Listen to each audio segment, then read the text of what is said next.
Hello. Here we are on Twitch, seeing if anybody shows up.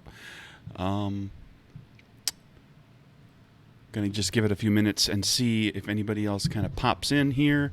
So, anybody who's in the chat right now, feel free to type something in there so I know you're watching and paying attention. If you're interested, my hope here is to dive into some of what's in the game book, and I've just got a few kind of things I was going to share, and then people can ask questions about other stuff if they want. But I can only answer questions if I'm asked. So I'm just going to kind of cover a few things that I thought I would put out there, and then answer questions as well. How's everybody doing?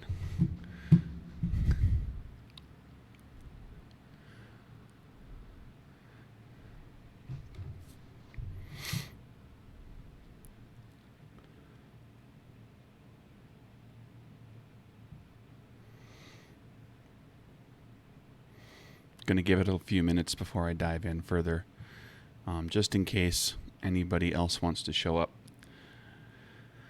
Oh, it's been a lazy day.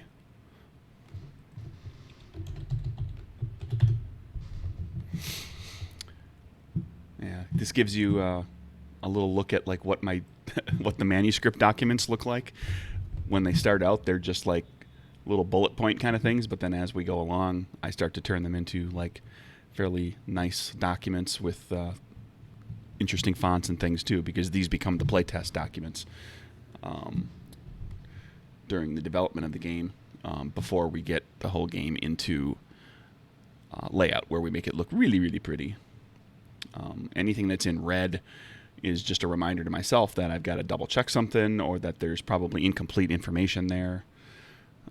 Or that in some cases there's a note for the layout person, if we go here, there was SB, $sign SB. They can search on that. That means that's a sidebar. And the layout person will lay out that section right there a little differently.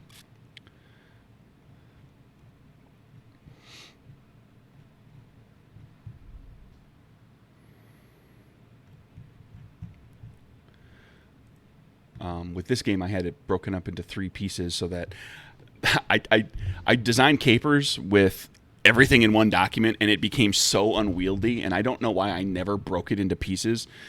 At the very least, breaking up the player section into a couple of different pieces and the GM section being its own thing so that I could bounce back and forth between documents. I was scrolling around that Word document so much when I was designing capers because I had the whole game in one Word document. And I've not been doing that for new games. I break it up. This is the document that has all the GM stuff in it. Hey, Doc Palindrome. Somebody showed up. Hooray. So you might get to ask all the questions depending on how many people show up. The little counter that tells me how many people are there, and then the little list of people that are supposedly here, those never match, so I never know what's actually accurate. Is the number of people who are here accurate, or is the people listed on the list accurate? Because the number of people will include me. That's just the number of people on the stream, and that will include me. So if I just see a 1 there, I just assume that there's nobody here yet. But I think I've got a few people, looks like, from the list. But we'll find out. So, yeah. This was one of my favorite little sections to write, a complete spectrum of characters, which is basically a sidebar that highlights that you can play absolutely anyone in here, and there's no benefits or drawbacks to playing a character of a particular race or gender representation, or with a handicap, a disability, or with any other condition. There's none of that's built into the game. So I had somebody who was reviewed it recently that actually really they made a compliment about representation in the game, and I think they were kind of referring in part to that chapter or that sidebar. Anyway, I guess it's 10 after. I'm going to go ahead and get started with whoever's here. Hello, everybody. I'm Craig Campbell of Nerdburger Games. This is a little AMA about Good Strong Hands, which is on Kickstarter right now. If you're in here, you've probably at the very least seen tweets pointing you to the Kickstarter, or you're maybe a Discord member, or you've been on the mailing list or whatever, so you know how to find your way there. It's if you need to find it, it's on Kickstarter. It's called Good Strong Hands. So I was going to share a little bit about two of the playbooks that aren't in the game yet. They're the two that we're working toward with a stretch goal right now. And these were two playbooks that kind of sat for a while, and not too many people have seen much of these playbooks. So I thought it would be interesting to look at those, because basically the deal was that the 10 playbooks that were initially developed include humans and then a bunch of like fantasy races that are, for the most part, bipedal, more or less humanoid. They might be different sizes. Sometimes they have wings or can fly or are made out of rock or something like that. But a lot of them are very Fey-like, and they all kind of fit that mold. And I thought, well, wouldn't it be fun to have a couple of playbooks that are a little more out of the ordinary and that kind of ramp up the quote-unquote magicalness of the setting. So I put together playbooks for what you see here. First one is the Animant, and the blurb across the top reads, "You are an inanimate object given life by magic who looks forward to becoming more than just what you were made for. Regardless of your form, you can see, hear, speak, hover, move, and manipulate objects magically." So if you've ever wanted to play one of the many anthropomorphic objects that are in like Beauty and the Beast, like Lumiere, that this is for you. You can be a floating intelligent sword. In the encounter role play, actual play, I played a suit of armor, an animated suit of armor that was looking for someone to protect. And here's a little tweak to outside of what you see on the Kickstarter page. There's the Wildkin playbook, which has been laid out, and you'll see something here that isn't on that playbook, because this was developed very, very late in the game. So what I decided was all the playbooks had a talent in there that you started with that was usually like saying that particular folk is particularly good at a couple of things, and you gained advantage on certain types of checks. You could play a table or a chaise lounge. Yes, you could, Doc Palindrome. And I decided that talent was a little too narrow, that I was just like saying, okay, like, all pixies are good at these two things. So I decided instead I've removed that talent from all the playbooks, and we've added specialties to the playbook. And what that is every playbook has 4 specialties to choose from, and there'll be a checkbox, and you can pick 2 of them. So you can play like slightly different variations on like what your character is very, very good at. And for an animate, for example, animates can be very good at magic knowledge, at noticing things, at overcoming fears, and at using minor magic, because they got 2 magic kind of specialties because they are magical. They are made of magic. So I kind of added that. So all the playbooks are going to have 4 specialties, and there's a whole bunch of different ones to choose from, and every playbook has a different combination. And then this is the thing that probably people are going to be the most interested in, is the talents and corruptions. And I'm not going to read through all of them, but I'll touch on a few of them. Every talent, or every folk has a talent that they start with, which is right at the top here with the checkbox already filled in, that involves a choice. So basically there's like a subtype that you make a choice for. In this case, you choose like what kind of object you are.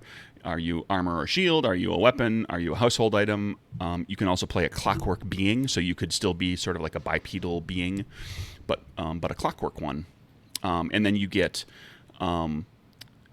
the description here is like you have to choose your type, define the specifics of that form and what you were made for, and you gain advantage on all trait checks related to your original purpose.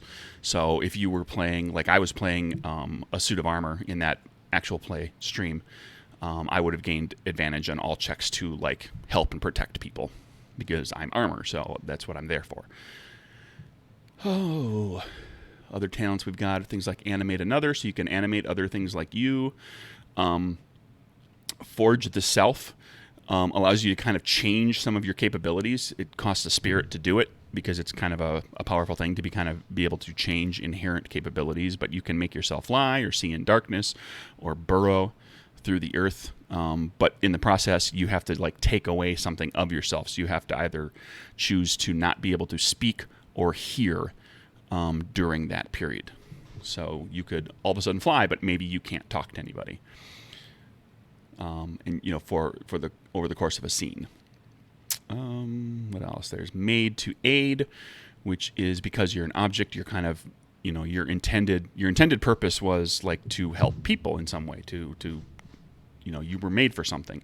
So whenever you spend spirit to help another character in the rules, you spend spirit to help other people do things.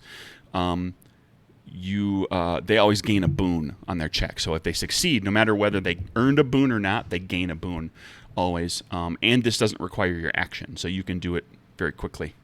So like on your turn, you could do something else with your action, and then you could do something that helps somebody with this talent, sort of as a free action. And then corruptions. The one that I like the most is Fell Remaking down here, which is actually like a resurrection. Because you're an object and a lot of the talents and things were built around the idea of you being created or forged or made. I thought that like if you're broken, if you are unmade in some way, if you are killed, that you could be able to remake yourself. And it's very expensive. You mark 2 permanent shadow to do it, and in the game you have a shadow track, and that track is going to get filled up with checkboxes. And when you mark permanent shadow, it means that those boxes are permanently filled in. You'll never erase them. So you can only do this so much. But it's a way for you to play a character that can attempt to do some really risky things. And then if you get killed, you can still come back. It's just you're going to be limited because you'll eventually mark too many shadow to be able to recover from. So that's the basics of the animate. Anybody have any questions about that? We can do a little, if anybody has anything to ask about that, go ahead. Otherwise, I'll jump to the other one. I'm going to give you a minute to type, everybody, and look over here at the chat to see if anybody has anything to ask.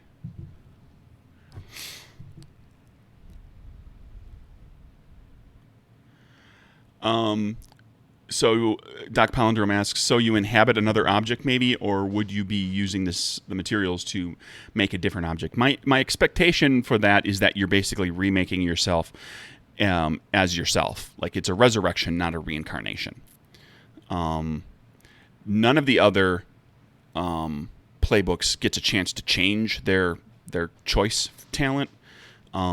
That's usually something that you have to make a choice, and that's kind of who you are. It's a defining feature of who you are. So if you could remake yourself into a different type of object, that might be a little...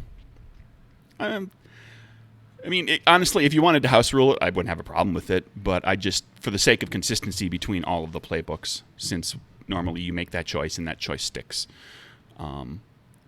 So it's really just like you're think of it as like reforging the sundered sword. The sword gets broken. It's like a cool magical thing or whatever. In this case, it's like an actual being that's animated by magic, and you get to remake yourself, so you can still run around and help people and try to defeat the void, but you can't do it too much. Any other questions, anybody?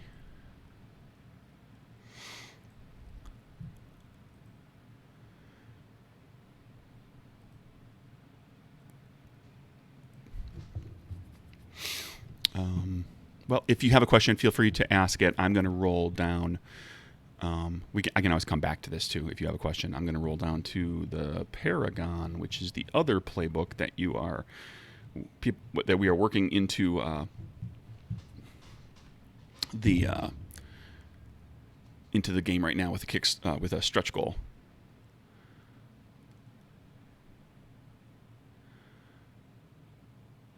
Doc Palindrome, you say, with other playbooks, size doesn't seem to matter. Same here. Like, can you be like a very small object? Sure, why not? There's no size modifiers in the game. You know, if you're a little tiny thing, if you're a great big thing, there's the game system never gets. The game system never gets so detailed into like, well, because you're a little tiny, you're a lot harder to see or to attack or anything like that. The game doesn't get that detailed. I mean, a GM could always say that, like, in unique circumstances, if you're a very small object and you're trying to hide, you know, I don't see why a GM couldn't say, well, you gain advantage to hide because you're very, very small. But there's lots of ways to gain advantage or disadvantage. It's really just about coming up with a interesting way to do it. You know, just using your imagination. Let's see. Paragon. The Paragon, it reads, "You are an animal, but capable of speech and fully sapient. An eternal soul, you reincarnate through the ages, bringing your knowledge of history with you. You are unique and serve as a guardian and emissary for your kind." So while the Wildkin is like an anthropomorphic animal, okay, you're bipedal, but you've got like a fox head and fur and things like that. With a Paragon, if you were playing a Paragon, you would be playing like a fox, an actual fox, like a four-legged fox. And you're a unique fox. You're the one fox that is the Paragon of all the foxes. And you are capable of speech. You're sapient. And you're a guardian.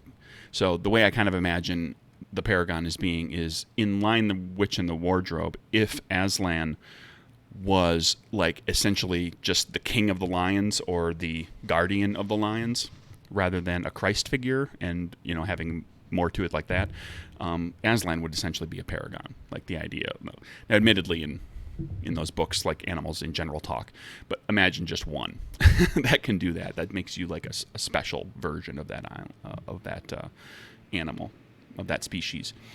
And their specialties are fighting, history, because they're eternal, they reincarnate, so they know history really well, leading others, which makes sense, and also void knowledge, which is, you know, knowing things about the void and how the void works and how agents of the void function and what they're like, because your character is eternal and has fought the void many times, probably. And then when we get to talents and corruptions, their top talent, the choice talent, is the Eternal Shepherd. Choose a specific animal to be your type: lion, beaver, falcon, etc. You can speak to animals of your type, and they always heed your words as long as it won't harm them or those they care for. When you die, you can spend 3 spirit to be reformed in your current body immediately. So these actually get like a resurrection kind of thing too, but you have to hold on to a bunch of spirit to do it. So if you ever get low on spirit, it just means that if you do get killed, you'll reincarnate because you're eternal, but you'll start over as an infant. And so that character will effectively be out of the story. Let's see, what else there are there for interesting talents? Educated by the ages.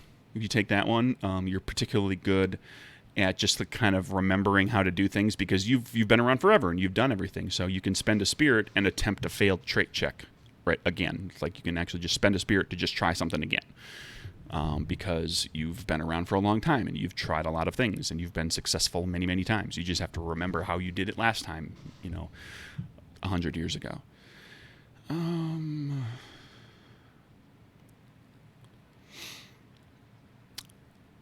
Sacrificial healing, because you're kind of a protector of your people. You can spend a spirit to mark 1 condition on yourself to remove 2 conditions from 1 other creature. So you can heal others, but you'll hurt yourself in the process. So that's a limiting. It's a limiting factor in that you need spirit. You have to spend spirit to do it, but it's also a limiting factor because you can only go so far with your own taking your own conditions, because you would kill yourself otherwise. And let's see, what's a good corruption?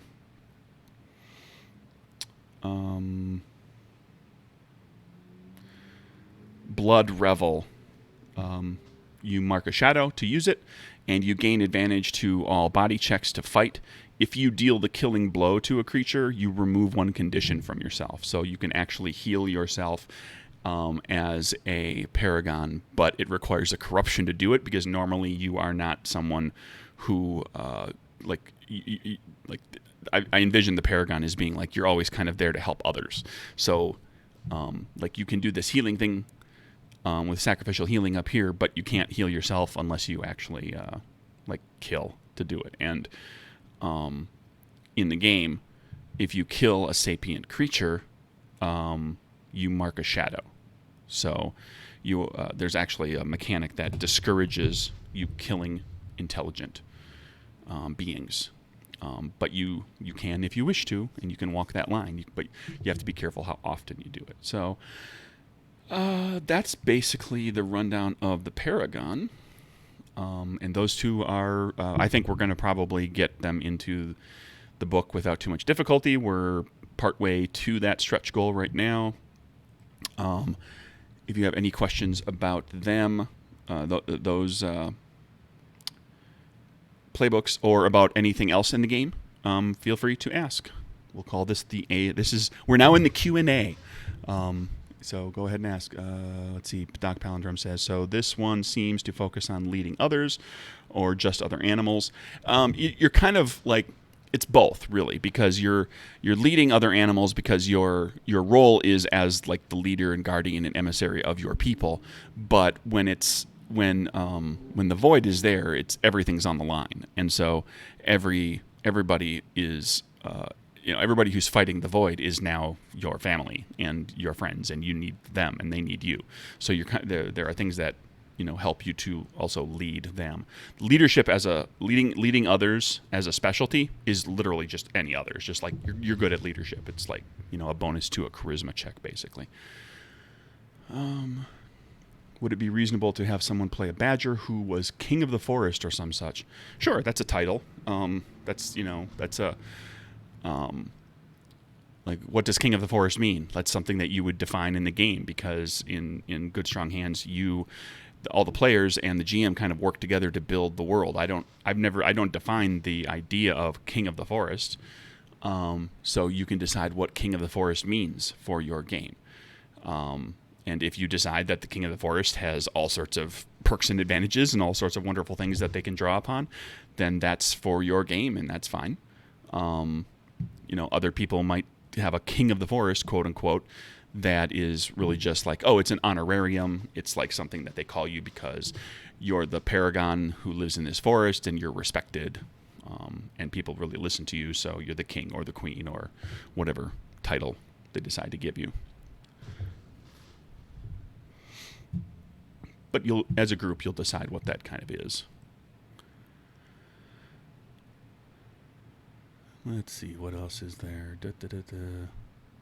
While I'm waiting for other questions, if there are any, I'm just kind of going to scroll to other things. Something might pop up. Here's the GM section. I haven't really talked a lot about what that is. There's a whole rundown of kind of just GMing the game, dealing with creating a story, adjudicating rules. Talks about one-shots versus campaign play. There's a 3-phase campaign thing where the GM changes a little bit about how there's a little mechanical change that happens at different points during the campaign to kind of ramp things up and make it uglier because the void is getting more powerful. So you can do a campaign that has this this one layer of rules on top of the game that affects how everything kind of goes for the characters and some of the things that happen mechanically to reflect things getting worse. Yeah, I enjoy that everybody gets to do their own world building too. I wasn't sure how well that was going to be received initially. I know that there are going to be players and groups and things that this is not their forte. Like they want a fleshed out, really robust setting. But at the same time, there are people who get scared off by a really fleshed out, robust setting. So I just had to pick a way to go and say, like, if this is going to be about creating your own world, creating your own reverie, and then saving it, just trust that, the people who want to play that kind of game will find the game.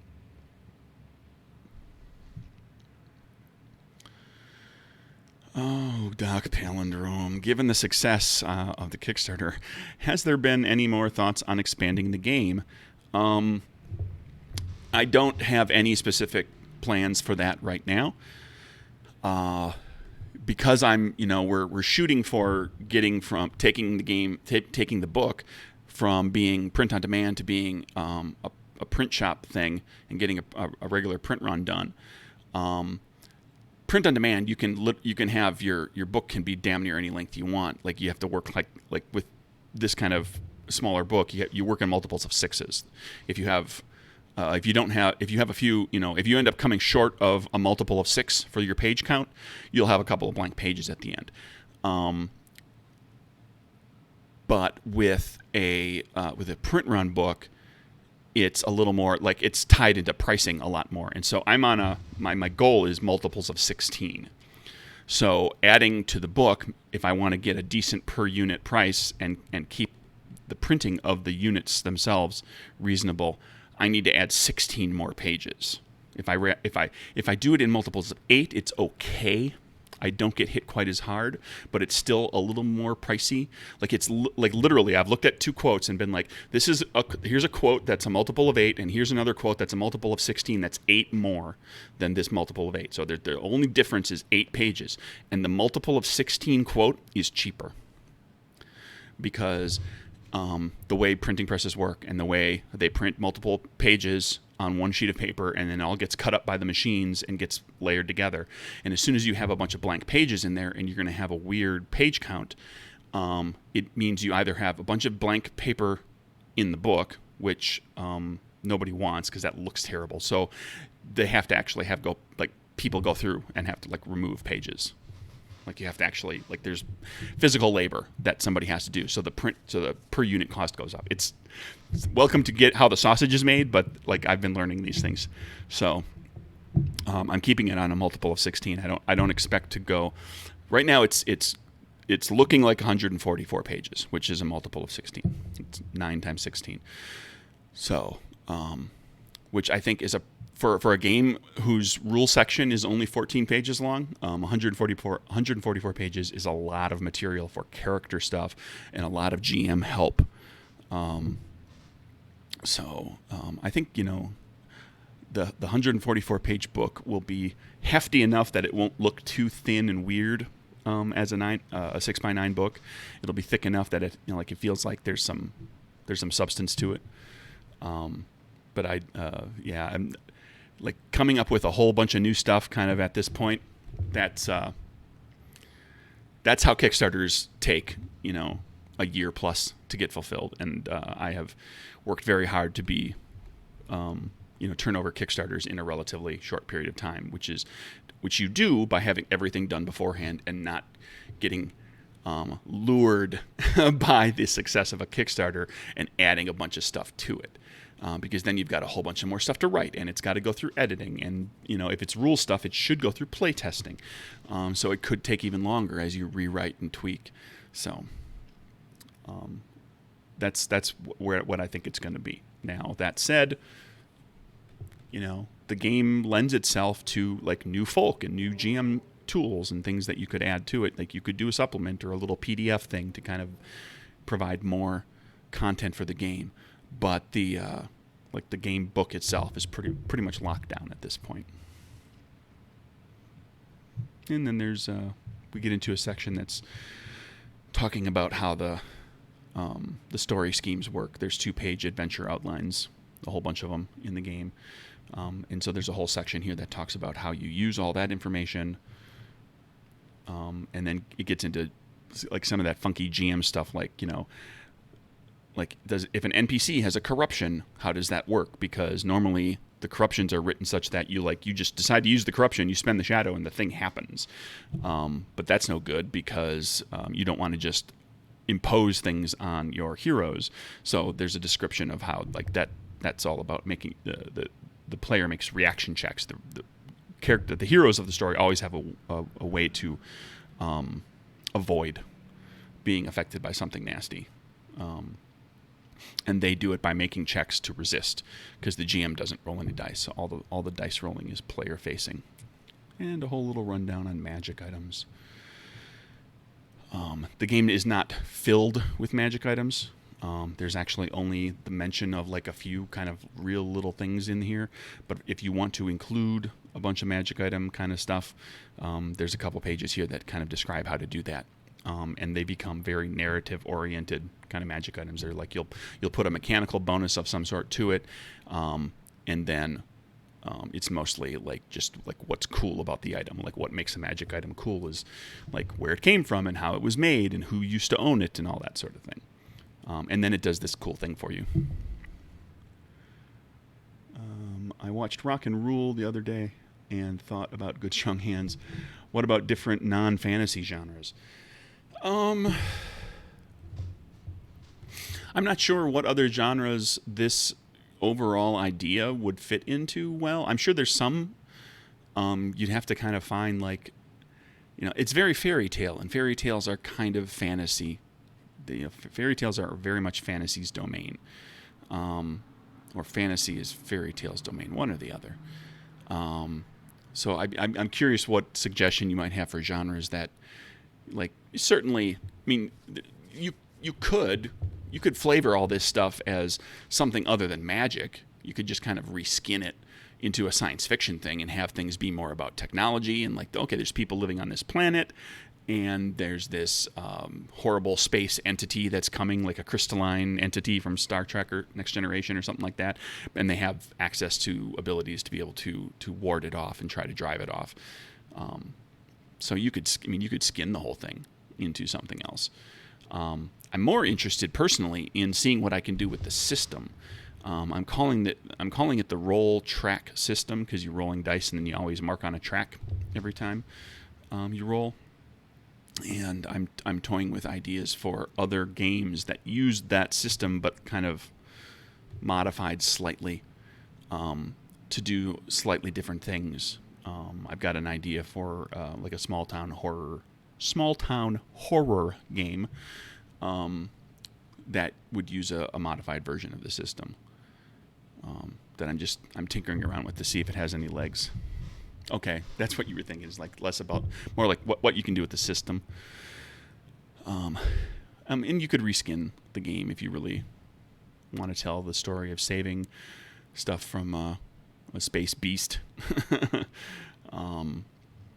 Or like you could reskin this into supers, like just like, it's a bunch of superheroes. All those talents and corruptions are just superpowers. And then there's one big supervillain that has a bunch of minions that you're fighting against. Like you could reskin that too, I suppose. And then here's the section on the story schemes.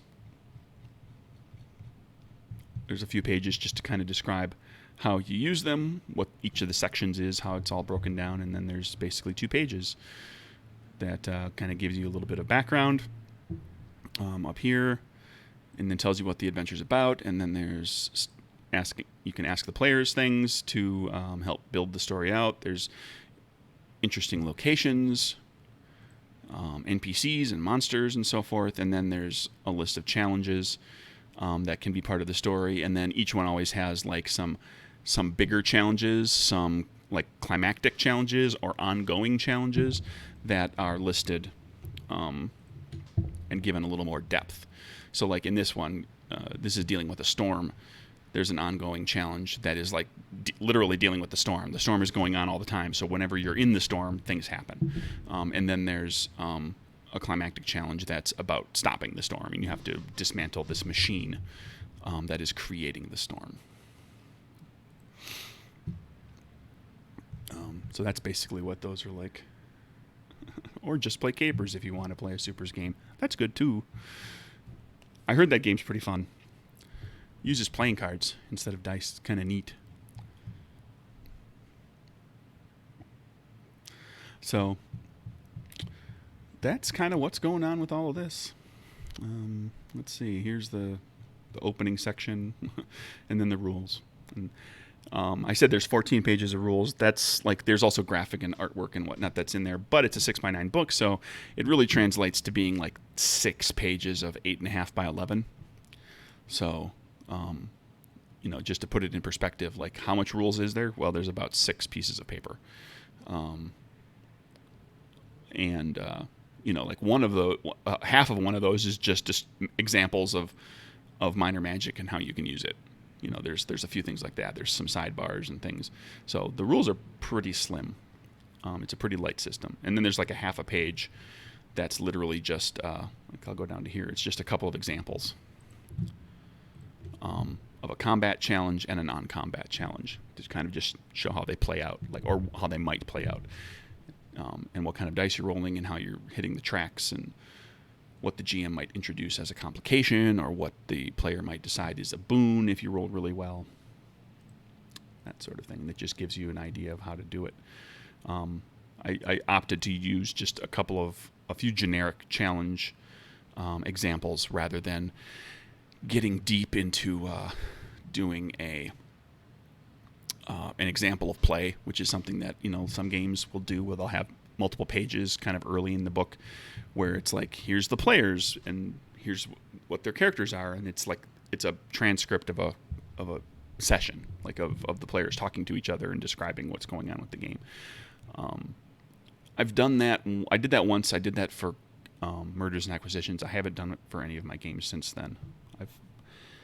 I'm kind of the opinion that I don't think a lot of people necessarily read those, and sometimes the way they're written is it tells you how to play the game, which is good, but which is also bad. The rules and like what a role-playing game is hopefully tell you how to play the game.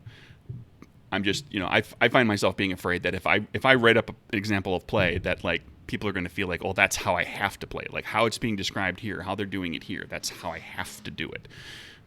My players should sound like that. I should sound like that, and I don't want to dictate that to people. People will figure it out. I trust the players to figure out how to play the game and how to create a game that's going to work for them. So I don't have to provide them with a 4-page example. They'll figure it out. Any other questions? Otherwise, I am going to go, I don't know. I'm not sure what I'm going to do after this, but I've pretty much taken care of all the stuff I need to do. Yeah, house rules always. Yeah, there's plenty of ways to house rule. I have no issue with house rules. I've said many times since I started making games myself and putting them out there, and it's like, as soon as you buy this game, it's not mine anymore. It's now yours. You can do whatever you want to it. You can change the system entirely. You can beef it up to be to the point of being unrecognizable. You can strip it down to its bones and just use the basics. I don't care. I'm not the boss of you. Whatever you enjoy playing, whatever makes the game enjoyable for you.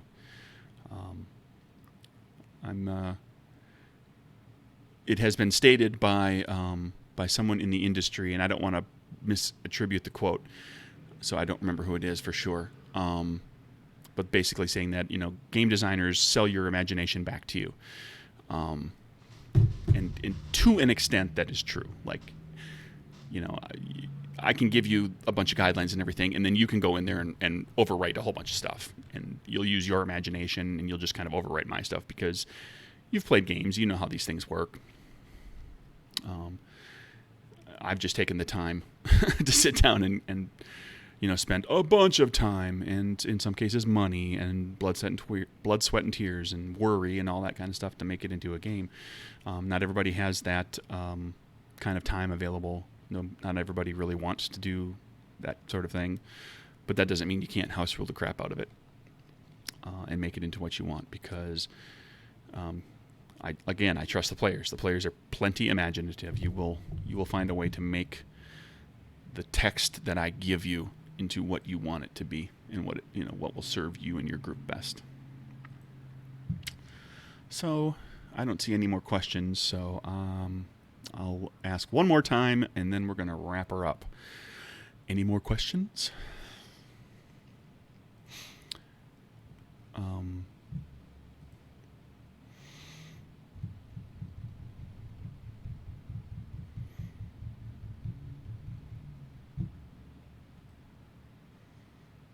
Oh, got a handful of people that actually showed up. See, again, the list on the right here versus the number down below, it's completely different. It's different by like a factor of ×2. Supposedly there are a whole bunch of people watching this, but my little number down here says 5. I don't know what's the deal. I don't know how many people are actually watching this. So, to all of you who are watching it, to the 10 or 12 of you that are perhaps watching it, or to, if this number is correct, the 5 of you that are watching this, thank you for joining me. What is my favorite playbook? That palindrome, damn it. It's kind of hard to say. I love all my babies equally. That said, I've spent the most time with the Pixie and the Wildkin. Those were 2 of the very first ones that I developed. So, I do really like the Wildkin. I think that there's some neat stuff. I'm going to say the Wildkin. I think there's some neat stuff in there with being able to transform into the animal, which is just fun. And the Wildkin is loosely modeled on Sir Didymus, the little fox guy that rides around on the dog and has a sword in the movie Labyrinth. They're mildly influenced by that, and I really love that character. I think of in Labyrinth, that's probably my favorite character. So Wildkin is my favorite playbook. That said, like when I play it with somebody, if somebody else picks Wildkin, I'm not going to be angry. I'll play something else. I'll play whatever just kind of fills the group out interestingly. Whenever I play my own games with other people, that's usually what I do. I end up just kind of let everybody pick, and then I find something that kind of complements all of that nicely. And I don't play anything too similar because I don't want to step on anybody's toes. That's kind of a dick move. If the creator of the game comes in and plays a character just like yours and like knows the rules better and all that, like, that's no fun. Nobody wants that. Alrighty. Well, that's it, everybody. Thank you for joining me for a little AMA. I'll put this up on my YouTube channel shortly, or maybe tomorrow. We'll see. Thank you for joining me. Take it easy. If you've backed the Kickstarter, thank you very much. If you haven't and you've been considering it, please take a look again and give it a thought. Give it some thought. And back it if you're on board, if you dig it. And if you know people who you think might like this sort of a game, please let them know. Tell them that the game is out there. Point them at the Kickstarter. Because little indie designers like myself rely very much on word of mouth. I have zero marketing budget. And people who really love the game, love the idea, and who like to share stuff around. And that goes, for the record, that goes for everybody. Like if there's somebody's artwork that you like, somebody's music that you like, somebody's game that you like, and even if you can't afford to support them yourself monetarily, or if it's like it's a really cool thing but it's not quite your jam, support it by sharing it with other people. That's a great way to just be supportive of anybody who's creating something. Because it helps to spread the word and helps other people find the thing. Because especially indie creators, like I said, we don't have any marketing budgets, and we generally don't have a lot of marketing experience. So thank you, everybody. Take it easy. I'm going to say goodbye now. I hope you all have a fine rest of the weekend. Bye.